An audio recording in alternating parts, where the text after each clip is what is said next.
Antes mudamos, depois foi eu, depois não foi mais. Mas prove o Senhor que seja eu a falar nesta noite. Irmãos, vamos estar lendo o texto de 2 Timóteo, segunda carta de Paulo ao seu servo Timóteo, no capítulo 3, do verso 10, vamos ler até o 12.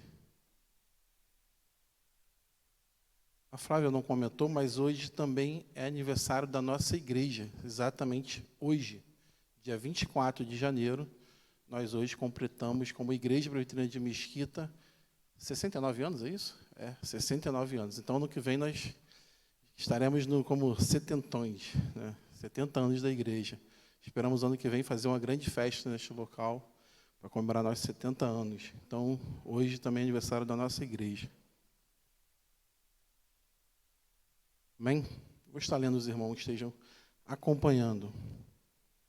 Mas se você tem seguido de perto o meu ensino, a minha conduta, o meu propósito, a minha fé, a minha paciência e o meu amor, a minha perseverança, as minhas perseguições e os meus sofrimentos, a quais tive que enfrentar em Antioquia, Icônio e Listra. Quantas perseguições sofri, porém o Senhor me livrou de todas elas. Na verdade, todos que crerem, vivem piedosamente em Cristo, serão perseguidos. Palavra do Senhor. Irmãos, nós sabemos, conhecemos árvores, né? Líderes são como árvores. Elas nascem através de uma pequena semente, elas necessitam de ter raízes sólidas. Líderes são como árvores. Para crescer, demanda cultivo, cuidado, alimentos que auxiliem no seu crescimento, como também a iluminação e um clima favorável. Árvores precisam disso, os líderes também precisam. Árvores purificam o lar, transmitem também estabilidade. Elas atraem pessoas que buscam abrigo.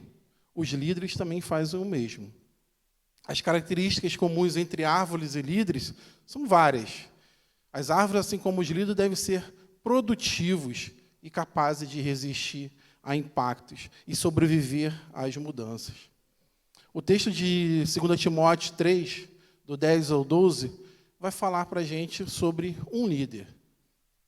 Nesse texto temos elogios e exortações que Paulo faz diretamente a Timóteo.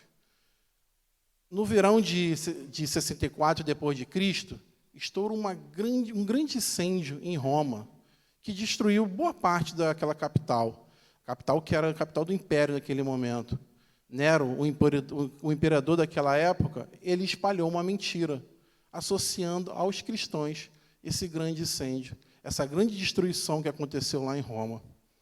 Essa mentira desencadeou grandes sanções políticas, tornando o cristianismo uma religião ilegal, uma religião proibida, onde muitos foram mortos nesse momento. Paulo foi preso nesse contexto. Paulo, da prisão, escreve essa segunda carta a Timóteo, que é uma das cartas mais emocionantes de Paulo. Então, nessa última carta, naquele momento de martírio, aquele momento de dificuldade que ele está preso, era assim, o povo vivia um momento de grandes ameaças à fé cristã. A fé cristã estava ali muitas pessoas estavam abandonando essa fé cristã.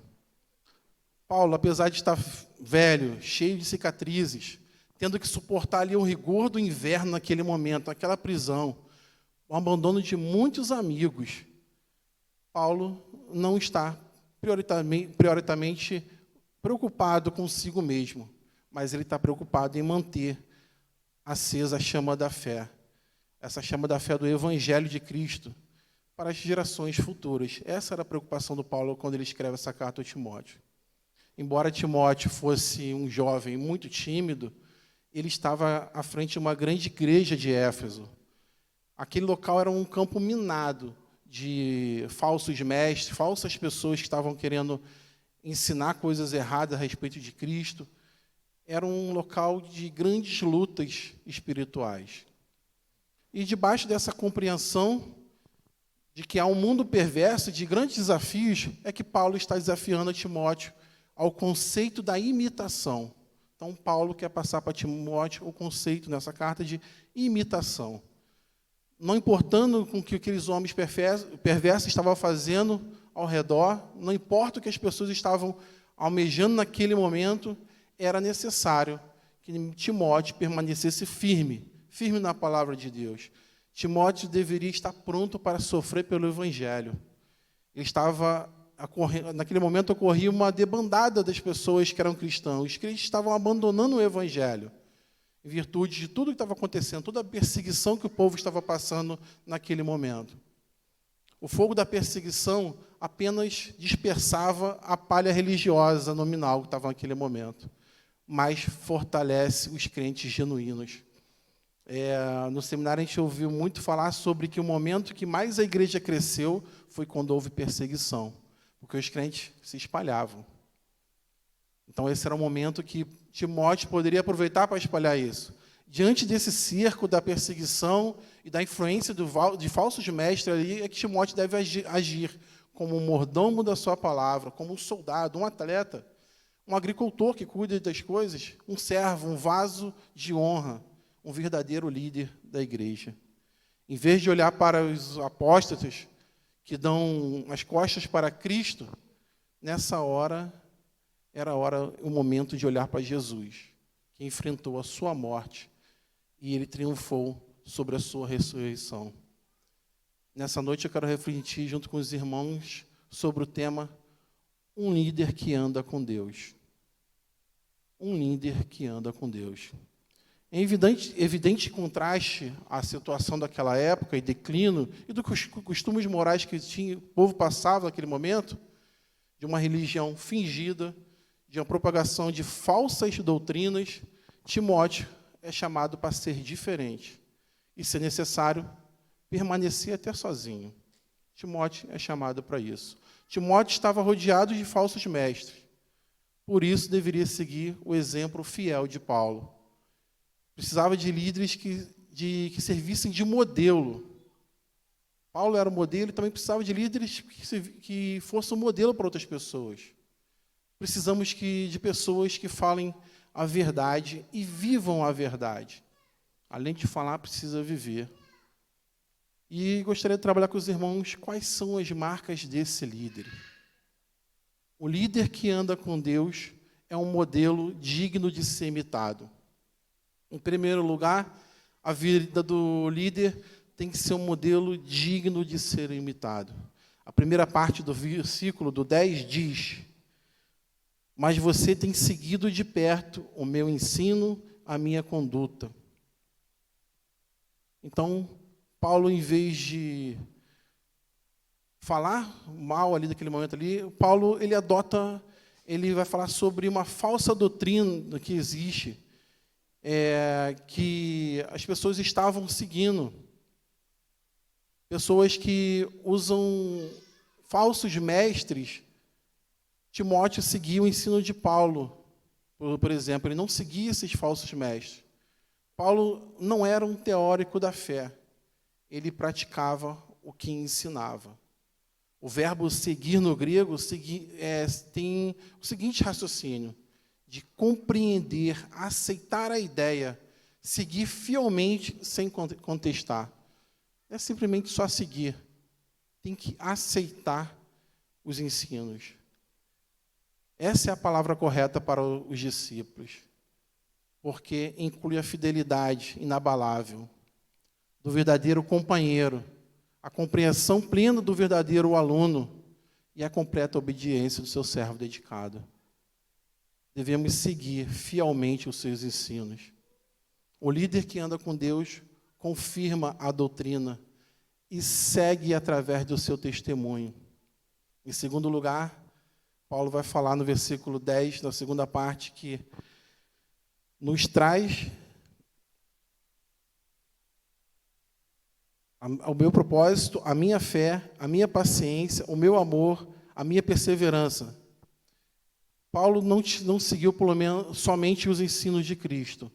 Paulo também segue a sua conduta nesses procedimentos que Paulo vai falar ali.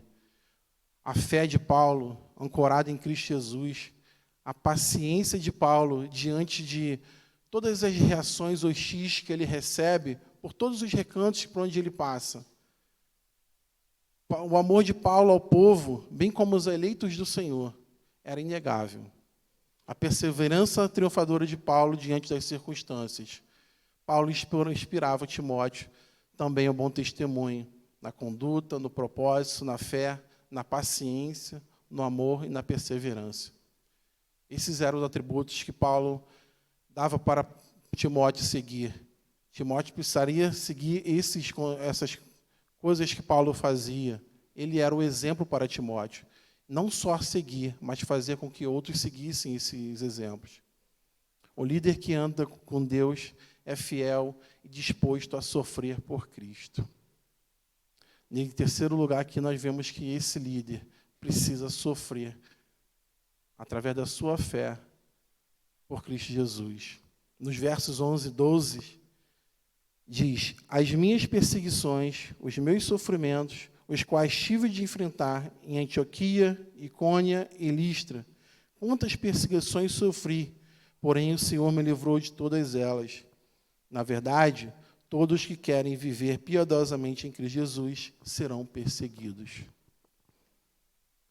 Em Atos 9,16, o próprio Jesus fala o seguinte acerca de Paulo: pois eu mesmo vou mostrar a ele quanto se deve sofrer pelo meu nome.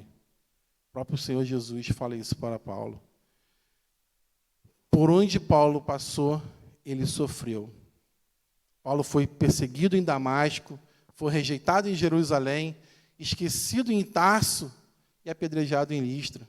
Foi preso e açoitado em Filipe, escorraçado em Tessalônica, exortado em Bereia, foi chamado de tagarela em Atenas. Foi um impostor em Corinto, sofreu com feras em Éfeso.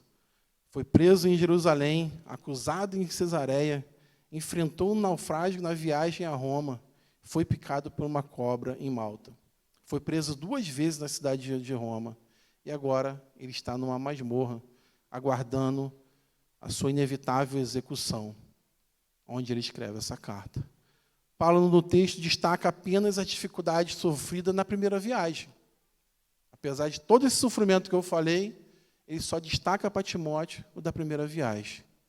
E provavelmente foi nesse momento, nesse tempo dessa primeira de viagem, que Timóteo se converteu a Cristo. E a partir daí se tornou seu companheiro fiel, companheiro de apoio do apóstolo Paulo. Assim como o martírio de Estevão também influenciou a Paulo a conversão, os sofrimentos de Paulo devem ter influenciado a conversão de Timóteo. Paulo é enfático ao afirmar que todas essas perseguições Deus o livrou. Apesar de ele ter sofrido tudo isso, Deus o livrou. E depois, no finalzinho, ele fala que as suas perseguições, na verdade, ele vai falar que todos os que querem viver piedosamente em Cristo Jesus, serão perseguidos. Então, todos que querem viver piedosamente em Cristo serão perseguidos. O próprio Jesus também alerta sobre isso, lá em João 15, do 18 ao 20. Pedir que coloque o João 15, 18 e 20 para os irmãos acompanharem. João 15, 18 ao 20.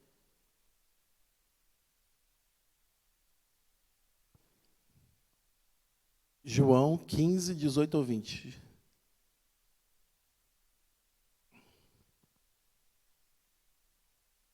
Se o mundo odeia vocês, saibam que, antes de odiar vocês, odiou a mim. Se vocês fossem do mundo, o mundo amava o que era seu. Mas vocês não são do mundo. Pelo contrário, eu dele os escolhi. E por isso o mundo odeia vocês. Lembre-se da palavra que eu disse a vocês: o servo não é maior do que o seu senhor. Se perseguiram a mim, também perseguirão a vocês. Se guardarem a minha palavra, também guardarão a de vocês. Essa é a palavra do Senhor. As cicatrizes são um preço que todo crente precisa carregar.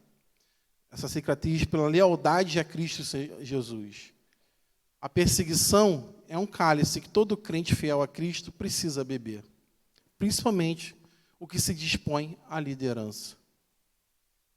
Nós, como líderes, vamos passar por isso.